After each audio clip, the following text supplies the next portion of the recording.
My name is Dirk Mewes, and I live in Colorado, and I make uilleann pipes.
The uilleann pipes are a kind of bagpipe, and I guess there've been said that there's more than 50 different kinds of bagpipe in the world, not just the Scottish Highland pipes. But it's a bagpipe. It has a bag, and the bag is filled with air, and then pressed underneath the arm to force the air through the chanter that's played in the hands. And then most bagpipes also have drones, which allow you to play a steady tone in the background behind the melody that's played on the chanter. And then the Irish pipes are also unique in that they have these extra reeded segments that have keys on them. They can be played with the wrist while you're playing the drones and the chanter. So you can play a chordal accompaniment with the drones and the chanter. It's unique to the Irish instrument. And it's a very rare instrument. All my instruments are made to order and custom made for the musicians who buy them. Most beginning players start with a practice set, which consists of the chanter and the bag and the bellows. Then, as they learn to play the practice set, I will make the drones for them. When completed, those are tied into the bag that they already have. The final installment will then be the regulators, which are for playing chordal accompaniment with the drones and the chanter.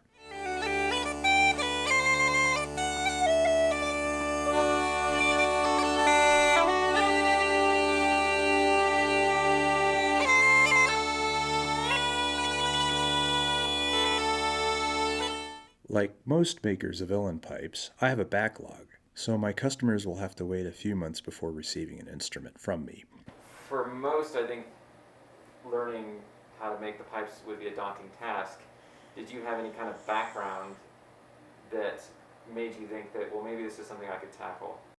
One of the reasons why I felt like I had a calling to become a pipe maker is that right around the time that I was beginning to play the instrument, I became aware of the work of David Williams, who was a great pipe maker who passed away. And his background was engineering, and he became a pipe maker. Well, I'm also an engineer. I learned software engineering, and I have a knack for working with mechanical things. I ended up doing a lot of robotics type engineering in that part of my career. So I felt like I could learn the skills necessary for making uilleann pipes, which are really very close to engineering. There's a lot of precision and a lot of very careful machining that has to be done.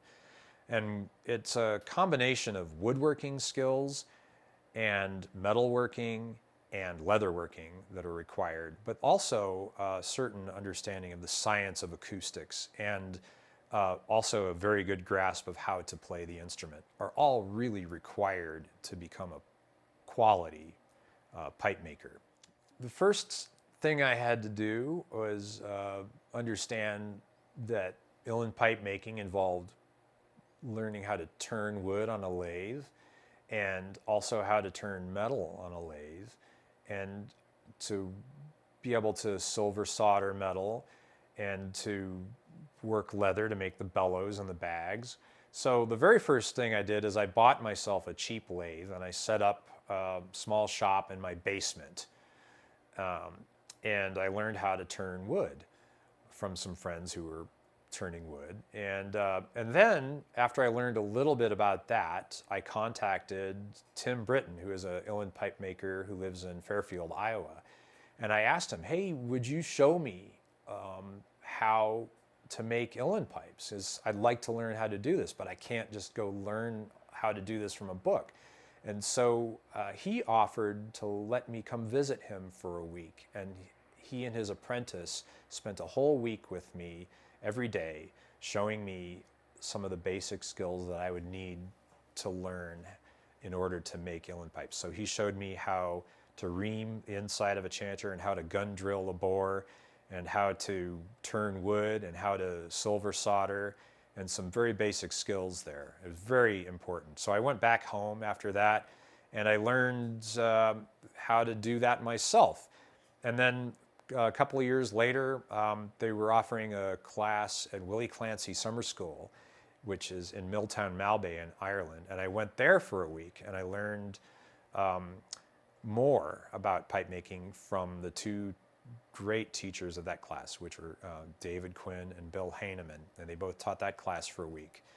And then I went to visit Cillian O'Brien in Dingle, Ireland for a couple of days. And I worked with him in his shop. And then I went home again and I started building my own shop. This shop here that I'm sitting in now was nothing but a dirt floor in an empty barn, and there was no electricity even when we started out.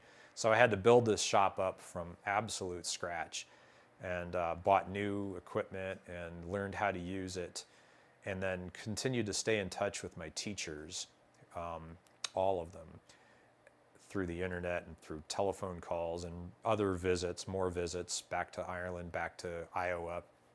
And eventually, over a period of years, I was able to make a decent instrument. And after I started making them in 2006, and then I didn't have a decent one that I was ready to sell until 2010. Making uilleann pipes is my dream job.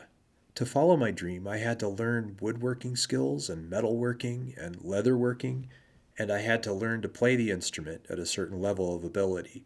All of this I learned while working a full-time job as a software engineer. I had to learn specific skills from other pipe makers. I had to build my own shop. I even had to make a lot of my own tools, such as probes for measuring the insides of the instrument, and reamers out of tool steel for making the bore of the chanter, and a special tool for bending brass and nickel-silver tubing.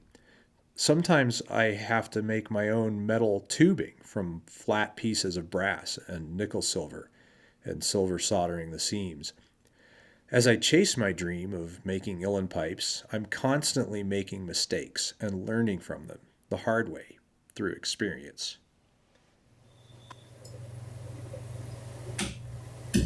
Yeah, great. It broke.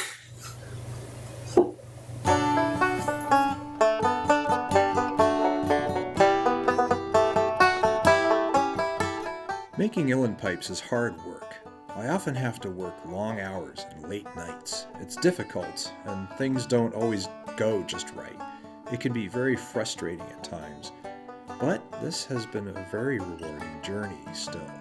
I have made some of my best friends playing Irish music at sessions, and we have had a great Irish traditional scene in the Denver area these last 20 years. I also have made friends with other makers of Irish instruments who live near me, like Rob Forbes and Herb Taylor, who you have seen before at the O'Flaherty's Festival. We even travel together to O'Flaherty's.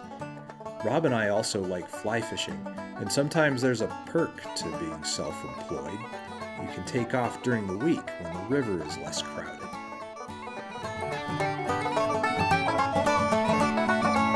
That was it.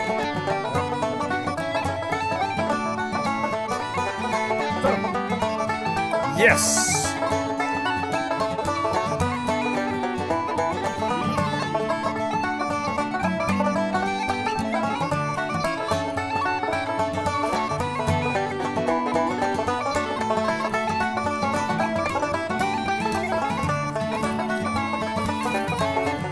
Nice.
Next time we're at O'Flaherty's, let's fish in the lake. Or even better, if you find yourself in Colorado, come visit me in my shop and I'll take you fly fishing.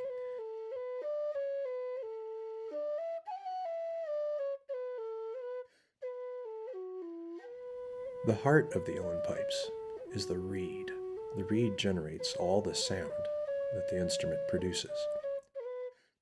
And though I love living in Colorado, my heart is often in Ireland, where I learned to make reeds from Cillian O'Brien in his shop in Dingle.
very important part of the instrument, and it's also the hardest part to make correctly.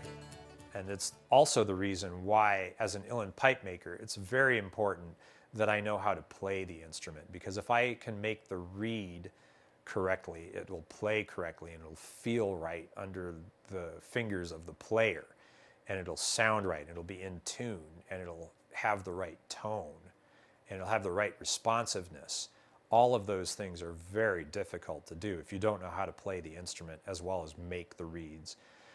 The other problem with the reed is that if you make a reed in Ireland or in some low elevation, humid climate like, you know, the St. Louis, and bring it to Colorado where it's high and dry, the air here is very different, and so and it's very dry, so the reed will dry up and won't play right, and it'll sound too high pitched if you bring it to Colorado. So when I learned to play the uilleann pipes in Colorado, I had to learn how to make my own reeds first. Well, when I was dating Debbie, and I was a young man, I was in a jazz band, and I had this saxophone that I would play at the quartet, and we'd play in wine bars in Boulder, and Debbie would come hear me play while we were dating, and it was all very romantic, and I would serenade her while she was sitting alone by the table. But on our honeymoon, she admitted to me that she really didn't like jazz all that much.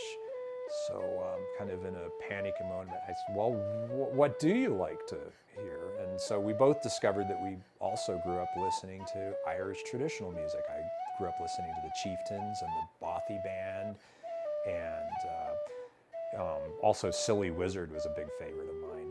And well, she loved it too. So after the honeymoon, actually, we stopped at a gas station in Telluride, Colorado, where we were honeymooning. And we were love struck, and I asked the gas station attendant, do you have any Irish music CDs here? And the gas station attendant looked at me like I was kind of nuts, and she went over by a music rack that she happened to have there and said, well, actually, here's a really good one, and she handed me Altan, the first 10 years. So after that, we really got into Irish music in a big way, and then around in 2000 I got a set of uilleann pipes, because that was really the only instrument that made sense to me in the Irish idiom that had reeds like the saxophone or the clarinet. And so it made a lot of sense to me to learn that instrument. I just couldn't get a good set. So later on, I wanted to get a really good set, and that meant I'd have to either learn how to do it myself or get on somebody's waiting list for 10 years. So.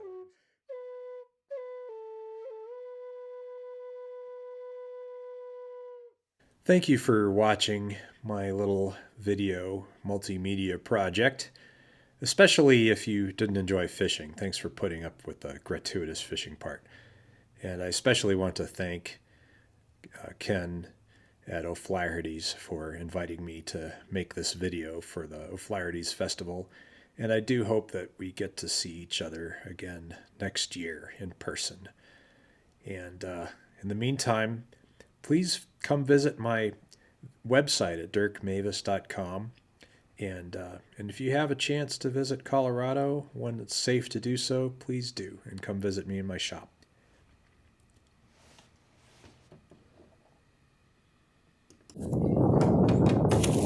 You say hi to O'Flaherty's now. Hey guys, how you doing? We're doing pretty good. I'm from Colorado.